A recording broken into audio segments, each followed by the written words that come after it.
وَمِنَ الْأَعْرَابِ مَن يُؤْمِنُ بِاللَّهِ وَالْيَوْمِ الْآخِرِ، اور اعراب سب کے سب ویسے نہیں ہیں، بلکہ ان میں سے ایسے بھی ہیں، من الاعراب، انہی بدوؤں میں وہ بھی ہیں من یؤمن باللہ والیوم الآخر، جو ایمان رکھتے ہیں اللہ پر، یوم آخر پر، وَيَتَّخِذُ مَا يُنْفِقُ، اور جو چیز بھی وہ خرچ کرتے ہیں اللہ کی راہ میں اس کو سمجھتے ہیں قربات عند اللہ،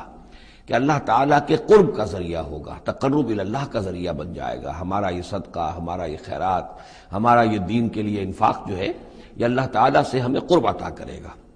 وصلوات الرسول، اور رسول صلی اللہ علیہ وسلم کی طرف سے عنایتیں ہوں گی اور ان کی دعائیں ہماری شامل حال ہو جائیں گی۔ گویا کہ صاحب ایمان بھی تھے ان بدوؤں میں، سب کے سب منافق ہی نہیں تھے۔ الا انہا قربۃ لہم، آگاہ ہو جاؤ، ہاں ان کا یہ انفاق اللہ کی راہ میں خرچ کرنا یقیناً ان کے لیے باعث تقرب ہے اللہ کے لیے، اللہ کے نزدیک۔ سیدخلہم اللہ فی رحمتہ، ان قریب اللہ تعالیٰ انہیں اپنی رحمت میں داخل کرے گا۔